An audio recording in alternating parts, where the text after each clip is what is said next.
Alerte coronavirus. Attention, attention, le coronavirus se transmet très facilement et fait des ravages. Pour l'éviter, le port du masque de protection est obligatoire en tout lieu. Dans l'administration publique ou privée, dans les réunions, les rencontres, dans les marchés, les magasins, les boutiques et lors des déplacements, le port du masque est obligatoire. Même dans les lieux privés, dès lors que l'on n'est pas seul, le masque doit être le fidèle compagnon.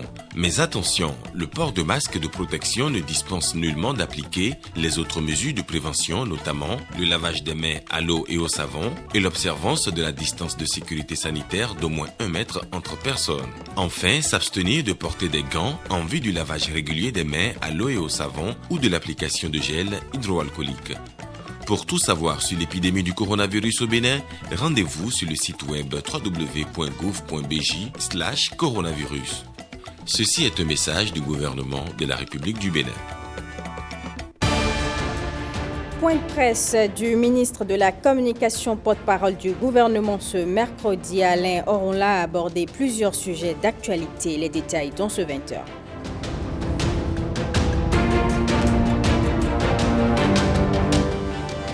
Dialogue politique entre le Bénin et l'Union européenne. La rencontre qui intervient pour la 6e fois a permis aux deux parties de réfléchir à comment renforcer les liens de coopération.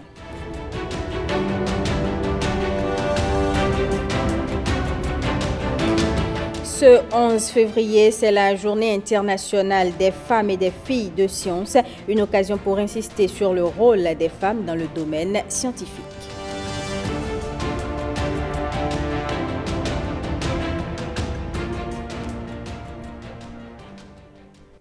Mesdames et messieurs, bonsoir et bienvenue au journal. Pandémie du coronavirus au Bénin, l'heure est grave. Au cours d'un point de presse animé cet après-midi par le ministre de la Santé, les statistiques en disent long sur la situation. Benjamin Hongpati invite au respect des gestes barrières que la population a malheureusement négligés. On écoute le ministre de la Santé.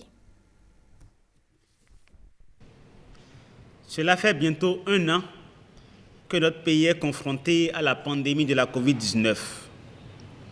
Pour limiter sa propagation, le gouvernement développe des stratégies de riposte régulièrement mises à jour.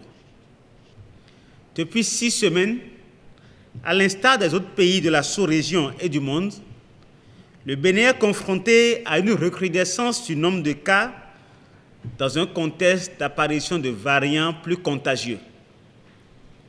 Ainsi, depuis le 1er janvier 2021, le nombre moyen de cas confirmés par jour a quadruplé, passant de 8 à 34. Et ces 3 derniers mois, le Bénin a enregistré autant de cas que pendant les 9 premiers mois de l'épidémie, 2726 cas le 1er novembre 2020 et 4625 cas au 9 février 2021. Le nombre de cas graves suit la même tendance. À la date du 9 février 2021, le Bénin compte donc 4625 cas confirmés à la PCR, dont 3781 guéris, 732 patients en cours de suivi, dont 66 cas graves et 13 décès enregistrés en 40 jours, portant à 56 le nombre de pertes en vies humaines liées à cette pandémie au Bénin. Mesdames et messieurs, il est important de porter à votre connaissance une situation qui mobilise le corps médical ces derniers jours. Il s'agit d'une augmentation du nombre de cas graves et de décès enregistrés dans le rang de sujets jeunes et a priori sans antécédents médicaux particuliers. Ce phénomène nouveau nous interpelle et démontre à suffisance que les personnes porteuses de facteurs de risque que nous connaissons, déjà âge supérieur à 60 ans, diabète, hypertension artérielle, accident vasculaire cérébral, drépanocytose, obésité, asthme, autres maladies cardiovasculaires ayant consulté tardivement, ne sont plus les seules cibles les plus exposées aux formes graves de la COVID-19. Les jeunes le sont également et peuvent développer des formes complexes. Dans le souci de maîtriser la situation épidémiologique, il est plus que jamais impérieux que les dernières mesures prescrites par le gouvernement fassent l'objet d'un respect strict. Il s'agit notamment de l'interdiction des manifestations festives et autres rassemblements non encadrés à grands effectifs. Le gouvernement rappelle à l'ensemble de la population cette interdiction et insiste à nouveau sur le respect strict des mesures barrières que sont le port systématique de masques dans les lieux publics et dans toutes les situations à risque, le lavage des mains à l'eau et au savon ou encore la désinfection des mains avec la solution hydroalcoolique et le respect de la distance de sécurité sanitaire d'au moins 1 mètre entre les personnes. En dehors de ces mesures barrières, il est également impératif, pour réduire l'impact de la présente vague de l'épidémie qui semble plus contagieuse et plus virulente, de recourir promptement à la consultation précoce ou d'appeler le numéro vert 136 au moindre signe faisant penser à la COVID-19 ou assimilable à des signes de grippe ou de paludisme, fièvre, toux, éternuement, rhume, diarrhée, perte du goût ou de l'odorat, difficultés respiratoires pour ne citer que cela. De même, il est indispensable de procéder au dépistage et à la mise sous traitement présomptif systématique de tout cas suspect dans les formations sanitaires et les sites dédiés à cet effet sur toute l'étendue du territoire national. Mesdames et messieurs, c'est le lieu pour moi de rappeler à nos concitoyens que la pandémie n'est pas terminée alors que la vie semble avoir repris son cours normal au Bénin. Ceci résulte d'une mauvaise appréciation de la situation par les uns et les autres. Nous devons donc rester conscients que le mal est encore présent et rester vigilants. Ce, d'autant plus que les variants du virus se révèlent encore plus dangereux. Nous devons plus que jamais redoubler d'attention et de discipline pour venir à bout de la COVID-19. Le gouvernement reste attentif à l'évolution de la situation qu'il évalue quotidiennement et prend les dispositions pour que rien ne manque aux équipes de santé en première ligne dans la riposte. Les préfets et les directeurs départementaux de la santé sont d'ores et déjà instruits pour s'assurer du respect strict des présentes prescriptions. Je vous l'annonçais dans les titres. Le ministre de la Communication, porte-parole du gouvernement, était ce mercredi face à la presse. Alain Ronla a abordé plusieurs questions d'actualité, notamment le processus électoral en cours. Le point de Jérôme Hongwa.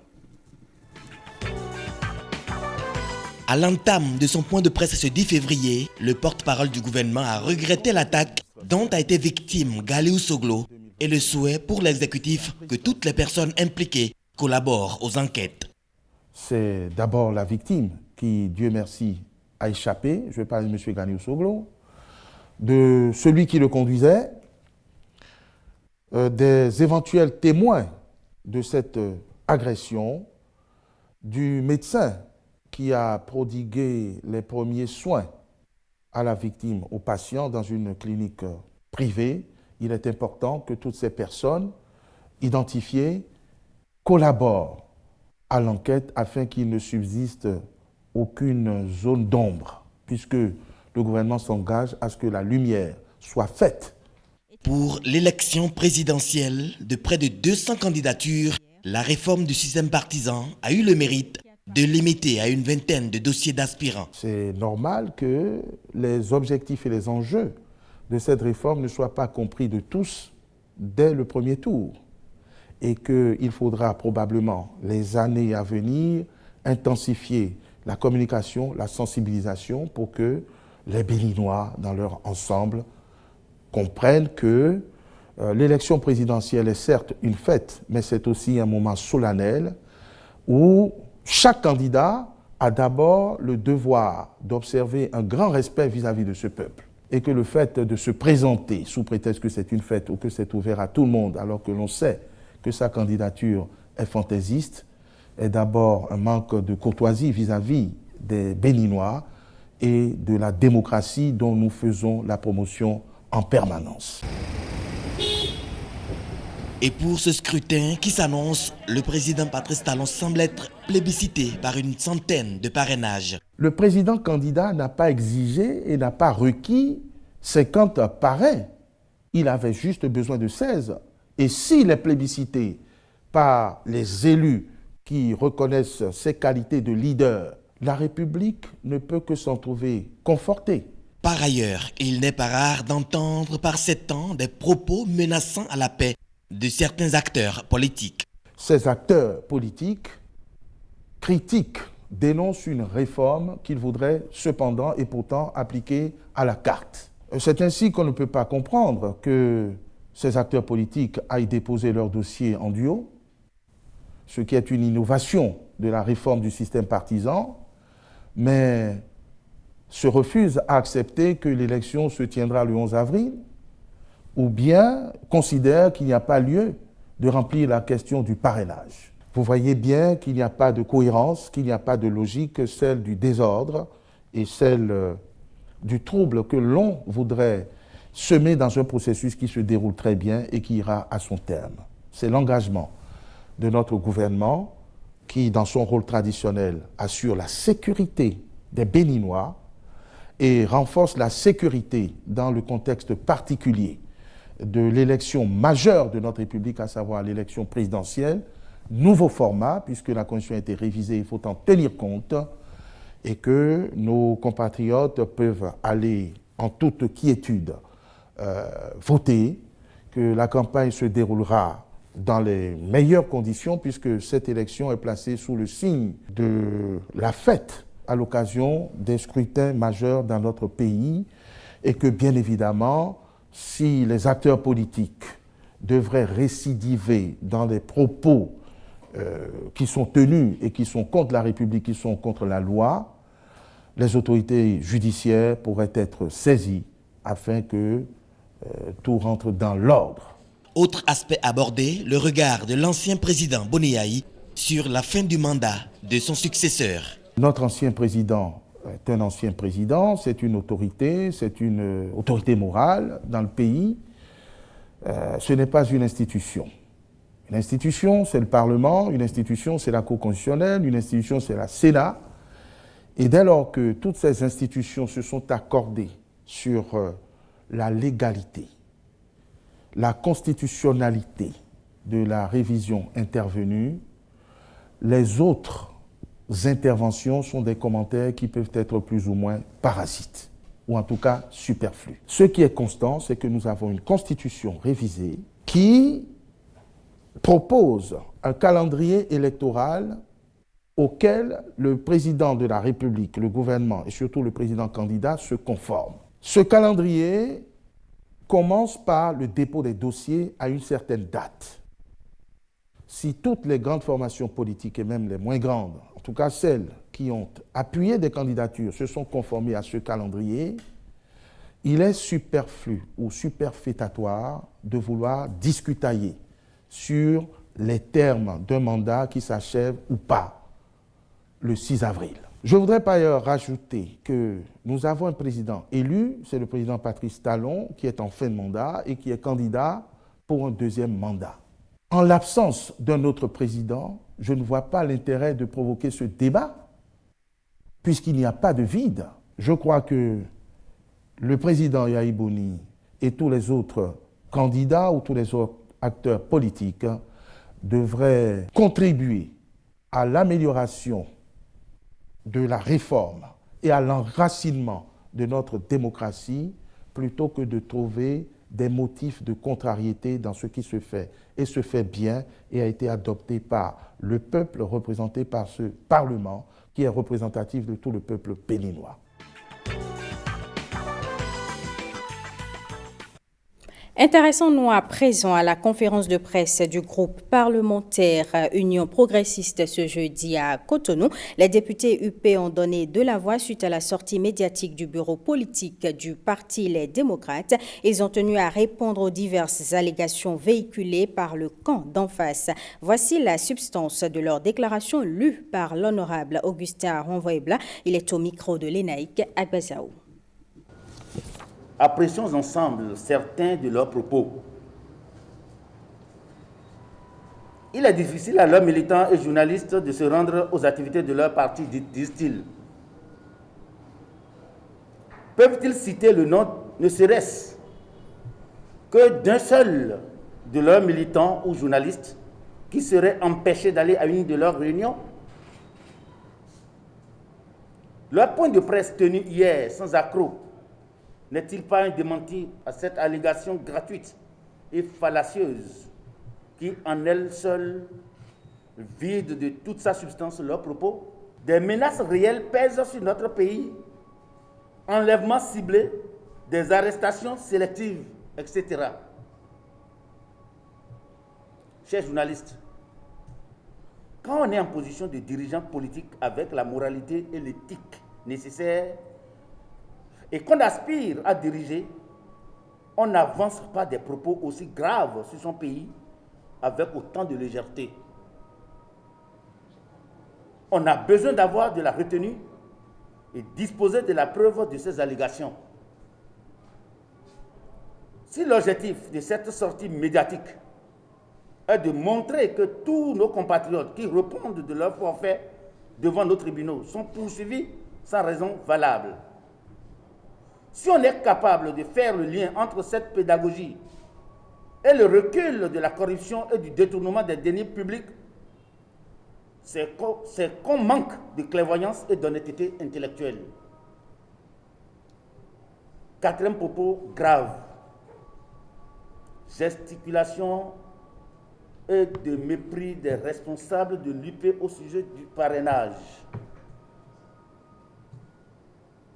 Où se trouve le mépris pour la morale et l'éthique politique? Dans le fait de dire que le parrainage n'est pas portable mais quérable. C'est une vérité universelle que les responsables du parti, les démocrates, feignent de ne pas internaliser. Qui vous disent, chers journalistes, un seul pays au monde qui pratique le parrainage des élus dans son système électoral et où c'est le parrain qui est obligé de courtiser le potentiel candidat à parrainer. C'est un choix qu'ils ont fait. Qu'ils aient le courage de l'assumer au lieu de se dédire à longueur de journée. Tantôt, on leur a refusé le parrainage. Tantôt, même si on le leur donnait, ils ne le prendraient pas. Tantôt encore, ils ont instruit leur duo magique à aller déposer leur dossier sans parrainage pour prouver leur volonté de compétir. Cette frange de l'opposition, les démocrates, dont nous connaissons le passé peu glorieux, disent ne se faire aucune illusion sur la volonté du président Patrice Talon de ne vouloir d'une compétition réelle.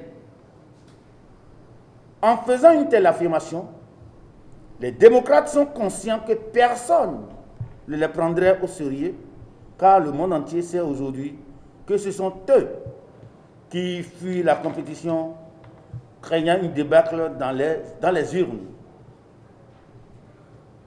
Le cafouillage et le désordre qui ont entouré le processus de la désignation de leur duo à la présidentielle prochaine montrent leur niveau de responsabilité et prouvent à foison à la face du monde les réelles causes de leur absence aux échéances électorales passées. Nous n'avons aucunement l'intention de boycotter les élections, disent-ils. Malheureusement, les faits démontrent le contraire des propos, puisque nos frères d'en face ont rejeté toutes les mains tendues du chef de l'État, Patrice Talon, et de toute la mouvance, depuis la renonciation par Éric Ndoye en mars 2019 en mars 2019, de sa propre signature et la cessation des actes et des comportements anti-républicains dont le seul objectif est de travailler à la fissuration du tissu social. En résumé, nous, les députés de l'Union progressiste, avions décidé désormais de réagir à leurs mensonges, aux intoxications, intimidations et menaces, afin que nul ne se méprenne sur leurs intentions réelles. Et ces intentions réelles, c'est de brouiller les résultats de l'œuvre de salubrité publique en cours au Bénin sous le leadership éclairé et de qualité du président Patrice Talon. Semer le chaos dans le pays avec l'espoir d'une conférence bis afin de donner une chance au rêve utopique qui n'arriverait jamais de Yahi Boni de revenir au pouvoir. Malheureusement pour eux, notre pays a une âme. Les élections prochaines auront lieu dans la paix le 11 avril et un nouveau président de la République prêtera serment le 23 mai 2021. La 6e édition du dialogue politique entre le Bénin et l'Union européenne s'est tenue ce jeudi à Cotonou. Cette rencontre a été l'occasion pour les deux parties de construire une nouvelle dynamique de contact régulier favorable à un renforcement des relations bilatérales. William Aguia pour les détails. C'est une rencontre qui vient définitivement tourner la page après la période de turbulence diplomatique entre l'Union européenne et le Bénin. À cette première session qui marque le début d'une nouvelle ère, plusieurs thématiques d'intérêt commun seront abordées. L'agenda de cette session de dialogue politique est très ambitieux et reflète parfaitement le niveau des relations entre le Bénin et l'Union européenne. Il nous permettra d'échanger sur des thématiques telles que les préoccupations sécuritaires, les questions économiques, et les questions politiques liées à la promotion des droits de l'homme et aux prochaines élections présidentielles. Il nous permettra aussi de présenter le nouvel paradigme du partenariat entre l'Union européenne et l'Afrique et du nouvel accord post-Cotonou. Un partenariat stratégique, moderne et tourné vers l'avenir qui met l'accent sur le multilatéralisme comme moyen de relever des défis globaux tels que le changement climatique, la sécurité ou encore l'immigration. C'est une session qui, pour le Bénin, traduit non seulement une reprise dans la dynamique de tenue régulière du dialogue politique avec l'Union européenne, mais aussi une dynamique nouvelle de coopération entre les deux partenaires. Occasion pour le ministre d'État de reconnaître à l'Union européenne sa contribution significative au processus de développement en cours au Bénin. Les récentes décisions de décaissement d'appui budgétaire de l'Union européenne en soutien aux réformes impulsées par le président de la République dans les domaines de la gouvernance économique, de la décentralisation et de l'agriculture sont autant de marqueurs de la bonne santé de notre partenariat. Il en est de même de l'accompagnement financier substantiel obtenu de l'Union européenne dans le cadre de son appui à notre stratégie nationale de riposte contre la pandémie de la COVID-19. Il s'agit d'une nouvelle illustration de l'exemplarité de notre coopération. Pour ces efforts et pour bien d'autres, le Bénin a des arguments en termes d'avancée économique et sociale pour ce dernier quinquennat. Notre taux de croissance, nous l'avons porté à plus de 6%, avec des prévisions pour 2020 de 7,3% que malheureusement la COVID-19 est venue mettre à mal. Cependant, malgré cette pandémie, nous avons fait un taux de croissance de 2,3%. Faisant de notre pays un des plus résilients à la crise en lien avec la COVID-19. Cette résilience, qui est à tous égards à saluer parce qu'elle intervient dans un contexte de plusieurs chocs, Covid, mais aussi fermeture des frontières, s'explique aussi, entre autres, par les fondations solides que nous nous sommes attelés à mettre en place à travers des réformes courageuses mais nécessaires. Le Bénin est donc devenu ces dernières années, premièrement, le premier producteur de coton de l'Afrique de l'Ouest, deuxièmement, le deuxième producteur de céréales de l'UEMOA, troisièmement, la troisième meilleure performance en termes d'IDH dans la CEDEAO et la première dans l'Union économique et monétaire ouest-africaine. Ces prouesses pour le gouvernement béninois ne sont pas que des chiffres. elles ont produit des résultats concrets et ont amélioré le quotidien des Béninois. Des résultats qui traduisent la mise en œuvre diligente du programme d'action du gouvernement avec des partenaires crédibles et fiables tels que l'Union européenne. Le Bénin, qui entend préserver à tout prix ses relations, attend de ce dialogue des échanges fructueux dans l'intérêt des deux partenaires. Et que retenir au terme des travaux de la 6e édition du dialogue politique entre le Bénin et l'Union européenne? Le ministre des Affaires étrangères et de la coopération fait le point à travers une déclaration de presse. Il est au micro de Blaise Adankbo et de Mathieu Sokeno. Cette 6e édition du dialogue a permis à l'Union européenne et au Bénin de faire le point et de rappeler l'importance des valeurs communes de solidarité, de respect de l'état de droit, de promotion des libertés fondamentales, de défense du principe d'égalité homme-femme et d'attachement au multilatéralisme qu'elles partagent et qui constituent le ciment de leurs relations. Les deux parties ont donc saisi cette occasion, l'occasion de ce dialogue, pour réaffirmer leur volonté de consolider leurs liens en exprimant leur attachement aux vertus de coopération à travers la formule « toujours plus fort ensemble ». De façon plus spécifique, je voudrais vous dire que l'opportunité de cette rencontre a permis d'évoquer les thématiques d'intérêt commun ci-après. Préoccupations sécuritaires et de défense, questions économiques avec un échange sur les modalités de promotion et des échanges commerciaux et des investissements, les questions de droits de l'homme, les questions de droits civils et politiques, avec un accent particulier sur la thématique du droit des femmes et du droit des enfants, les questions politiques dans le cadre d'une discussion sur la préparation et l'organisation des prochaines élections présidentielles d'avril 2021 ici au Bénin. Sur chacune de ces questions, la partie européenne a salué l'ensemble des réformes courageuse, impulsée sous le leadership de son Excellence, M. Patrice Talon, le président de la République, et invité son gouvernement à poursuivre dans cette dynamique de transformation profonde et de modernisation de notre pays. L'Union européenne s'est engagée à poursuivre son appui au Bénin dans les domaines de priorité retenus au titre de leur partenariat, notamment dans les secteurs de la sécurité, de la formation technique professionnelle, de l'agriculture, de l'énergie, de la gouvernance économique, et réitérer son soutien à notre pays dans le cadre de la lutte contre la pandémie de la Covid-19. La partie béninoise a exprimé sa gratitude et sa reconnaissance pour l'appui qualitatif et substantiel de l'Union européenne à sa marche vers le développement et le progrès. Elle l'a rassuré que les efforts seront maintenus pour protéger davantage le Bénin du péril terroriste, œuvrer à la consolidation des acquis démocratiques, garantir la préservation des droits de l'homme et des libertés fondamentales et promouvoir l'égalité entre les sexes. Sur la question de la préparation des prochaines élections présidentielles, la partie béninoise a également rassuré la délégation européenne que les dispositions sont prises en vue de garantir un scrutin libre, inclusif, crédible et transparent.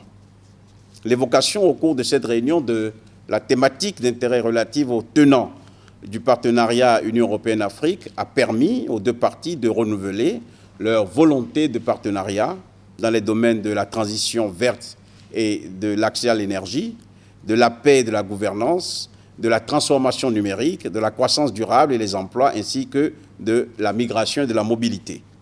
En effet, et partant du postulat que l'évolution de la situation mondiale sur les plans économiques, politiques, social, technologique, démographique, climatique et environnemental nécessitait la définition de nouveaux paradigmes de coopération afin de mieux faire face aux défis que ces paradigmes appellent. Les deux parties ont exprimé leur disponibilité à œuvrer à l'adoption d'une nouvelle politique de coopération qui consacrera une place de choix aux domaines sus-évoqués.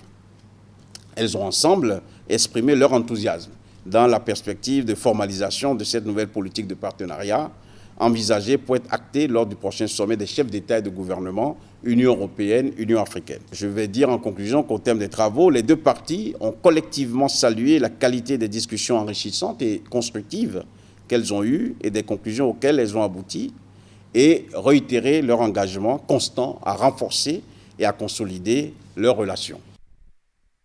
ministère de l'enseignement secondaire, avec l'appui de l'Agence française de développement, a initié un projet intitulé « Projet d'appui à l'enseignement secondaire au Bénin ». L'objectif est de contribuer à l'amélioration de la gestion des collèges dans les départements de l'Atlantique, du littoral, de l'Atakora et de la Donga. Le volet mobilisation communautaire du projet a été confié aux ONG Aide et Action internationale Afrique et à Plan international Bénin. Un atelier s'est penché sur le bilan de la mise en œuvre de ce projet. Blaise Atampo.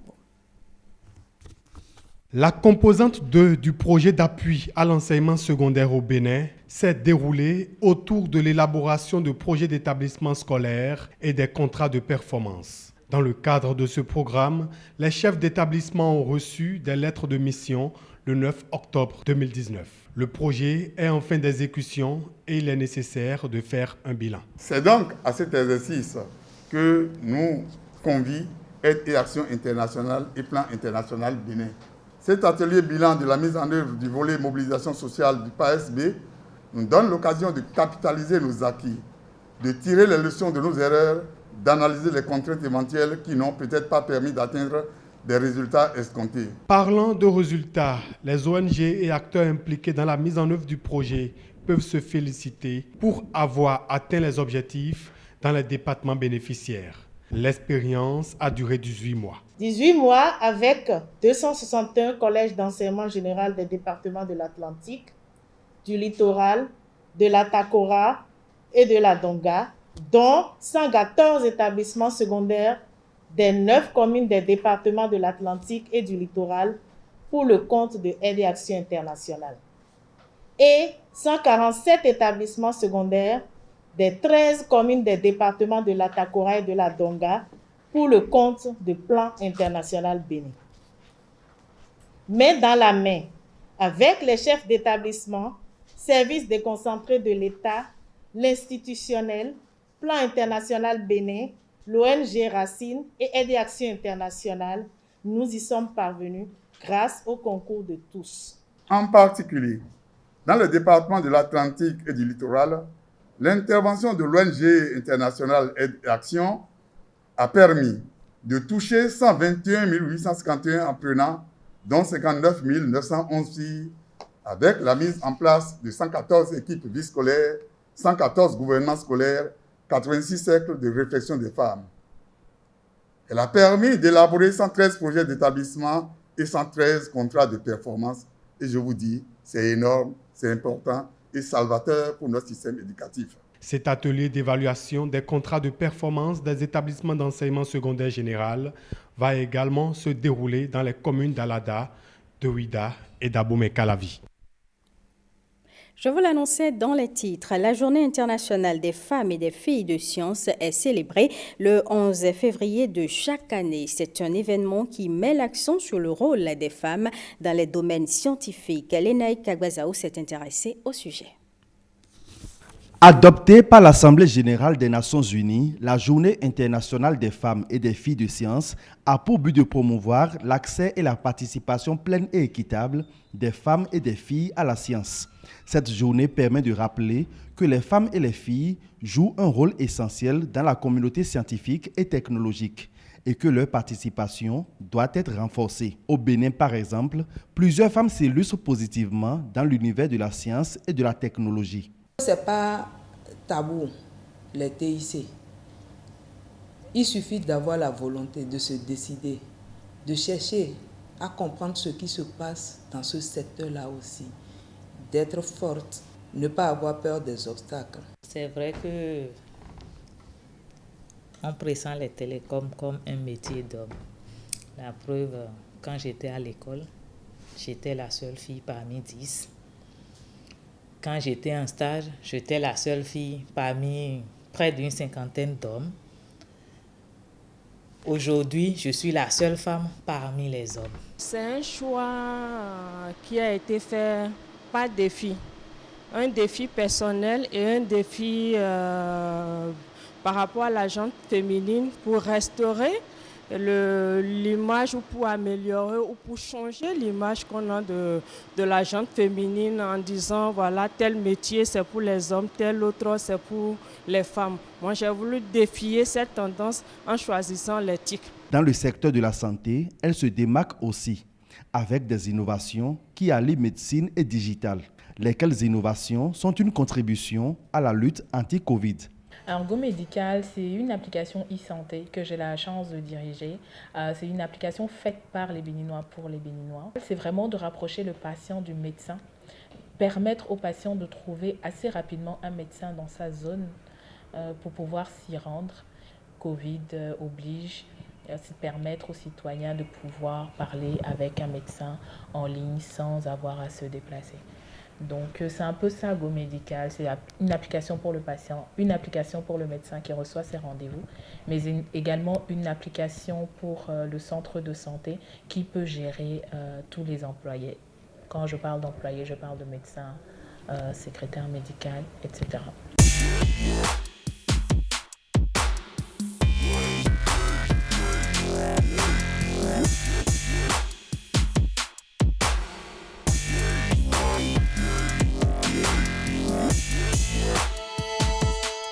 Asma Santé propose de l'information de santé, la bonne information de santé. On va prendre par exemple la pandémie, la Covid-19. Asma Santé a proposé des contenus, des visuels, une vidéo sur comment bien porter son masque, les différentes étapes à suivre. Asma Santé est là pour vous faire comprendre ce que vous ne comprenez pas correctement. Asma Santé est là pour effacer les idées reçues qu'on a sur tel ou tel médicament. Asma Santé est là pour vous montrer que votre pharmacien, c'est le spécialiste du médicament et c'est surtout un professionnel de santé de proximité. Tout n'est pas rose pour ces Amazones des temps modernes, dans un contexte socio-culturel qui relègue la femme au second plan. Mais elles arrivent à faire montre de combativité. Quand on s'attaque à un challenge, il ne faut pas espérer que le chemin soit tout tracé. Parce que si c'est tout tracé, de toute façon, il n'y a plus de challenge et ce n'est pas passionnant. Donc, on a des hauts et des bas. Et le plus important, c'est de pouvoir se focaliser sur le pourquoi on fait tout cela. Et cela ramène en fait au sens de la mission, pouvoir avoir une idée claire de où est-ce que vous allez et pourquoi est-ce que vous le faites. Ce qui fait que quand ça semble tout désert, quand ça semble désespéré, en se focalisant sur la finalité, on arrive toujours à retrouver le chemin initial et l'orientation à garder. Les grands défis de l'agenda 2030 pour le développement durable, qu'il s'agisse de la santé, du changement climatique ou des technologies, exigent la formation d'un maximum de talents féminins. C'est pourquoi il est impératif d'augmenter le nombre de femmes actives dans les domaines scientifiques. La diversité dans la recherche élargit le bassin de chercheurs, apportant ainsi de nouvelles perspectives et de la créativité. Agir pour une filière anacarde plus compétitive, c'est le thème de la deuxième édition de la journée du cajou. Les différents acteurs concernés réfléchissent sur les mécanismes à mettre en place pour booster la production du cajou au Bénin. Gilles Dansou et Bernal Djogbe nous en disent plus. Deuxième édition de la journée du cajou, Bénin Cajou Day 2021. C'est une initiative du Conseil national des exportateurs du cajou du Bénin, en collaboration avec l'interprofession de la filière anacarde et les partenaires techniques et financiers. Thème retenu, agir pour une filière anacarde compétitive. L'anacarde, deuxième produit d'exportation du Bénin, après le coton. Agir pourquoi? Agir puisque c'est dans cette réalité que se façonnent tous les défis et que s'apprivoisent les perspectives. Des investissements massifs sont prévus dans la filière anacarde à travers deux grands projets. Je veux citer le projet d'appui au développement de la filière anacarde et de l'entrepreneuriat au Bénin par ENA, qui s'occupe donc des actions d'investissement, notamment les aménagements des infrastructures structurantes à haute intensité de main-d'œuvre. Il y a ensuite le projet d'appui à la compétitivité des filières agricoles et à la diversification des exportateurs, le projet PACOFID. Une prévision de 300 000 tonnes est faite pour les années à venir. Les partenaires techniques et financiers sont prêts. Le Bénin fait partie des 10 premiers producteurs mondiaux de noix de cajou, occupant actuellement la 8e position des plus grands pays producteurs de noix de cajou sur notre planète. En effet, en 2020, le Bénin a produit entre 140 et 150 000 tonnes de noix de cajou brutes, illustrant une fois de plus une croissance progressive au cours des dernières années.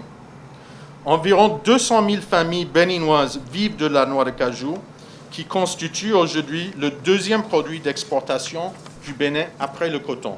Le gouvernement reste attaché au développement de la filière anacarde.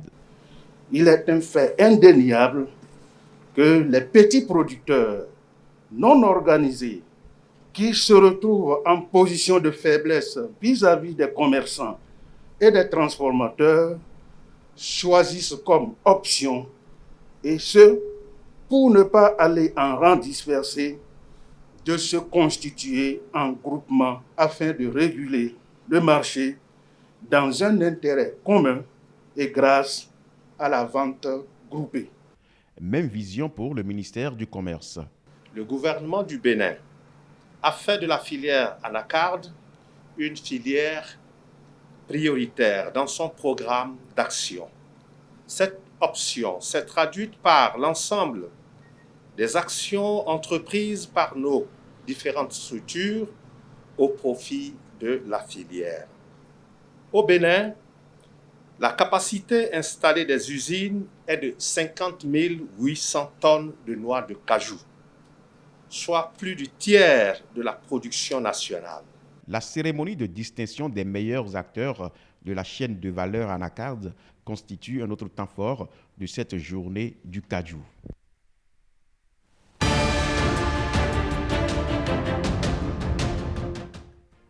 L'actualité internationale s'intéresse ce soir à l'état d'avancement de l'accès du vaccin contre le coronavirus dans les pays africains. Nous parlerons également des manifestations des populations birmanes par rapport au coup d'État militaire d'il y a quelques jours. Le récit de Rebecca Kenjaouni. Le 14 février prochain marquera le premier anniversaire du premier cas confirmé de Covid-19 en Afrique. À l'approche de ce sombre anniversaire, la directrice régionale de l'OMS pour l'Afrique fait état du déploiement de la plateforme COVAX sur le continent et confirme que les responsables espèrent pouvoir fournir 96 millions de doses de vaccins AstraZeneca. Dans le cadre du déploiement du COVAX, il a été possible d'obtenir une partie du vaccin Pfizer pour un certain nombre de pays africains, de sorte que 4 pays sont sur le point de recevoir des livraisons. Ce n'est pas très vaste, mais cela nous permettra d'acquérir l'expérience de l'utilisation de ce vaccin. L'Union européenne a par ailleurs affirmé vouloir muscler sa production de vaccins, reconnaissant avoir été sans doute trop confiante sur la livraison en temps voulu des doses commandées. Et parlant encore de la pandémie due au coronavirus, selon le directeur régional de l'OMS Europe, la majeure partie des pays européens restent vulnérables face au Covid-19. Based on information from 29 out of the 37 countries. Selon les informations fournies par 29 des 37 pays qui vaccinent actuellement dans la sous-région européenne, 7,8 millions de personnes ont terminé leur série de vaccination. Cela équivaut à seulement 1,5% de la population de ces 29 pays.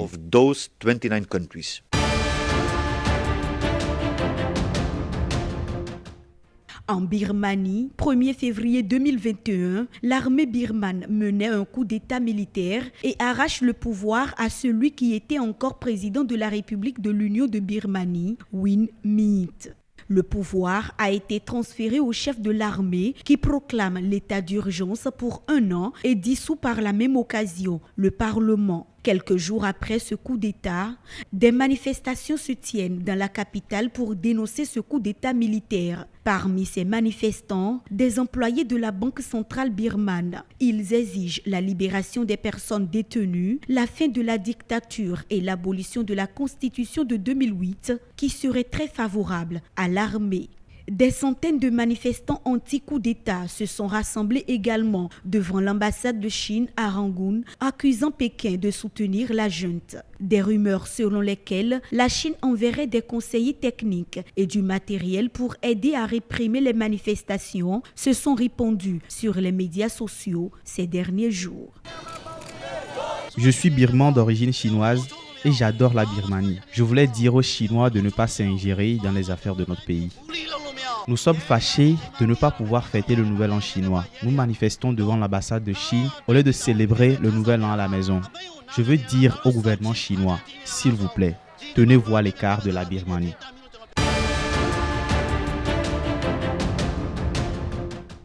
Aux États-Unis, des images de vidéosurveillance sont diffusées lors du procès de Donald Trump au Sénat pour incitation à l'insurrection lors de l'assaut sur le Capitole américain le 6 janvier 2021. Sur ces images, les manifestants envahissent le bâtiment tandis qu'élus et personnes travaillant au Parlement tentent de trouver un refuge. Après une journée marquée par des images chocs, les procureurs démocrates ont poursuivi ce jeudi leur exposé contre Donald Trump. Les procureurs démocrates au cours du procès ont accusé l'ex-président des États-Unis d'avoir nourri pendant des mois la colère de ses partisans jusqu'à ce qu'elle explose au Capitole le 6 janvier dernier.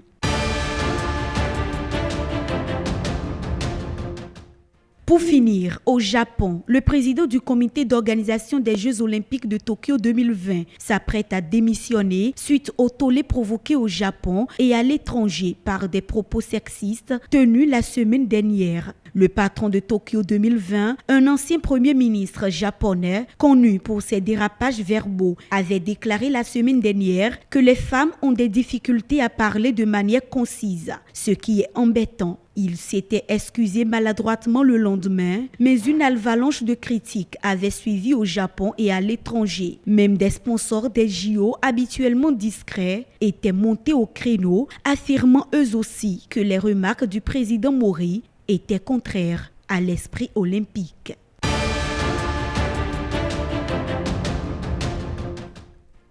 Eh bien, mesdames et messieurs, ce sera tout pour ce journal que je vous remercie d'avoir suivi.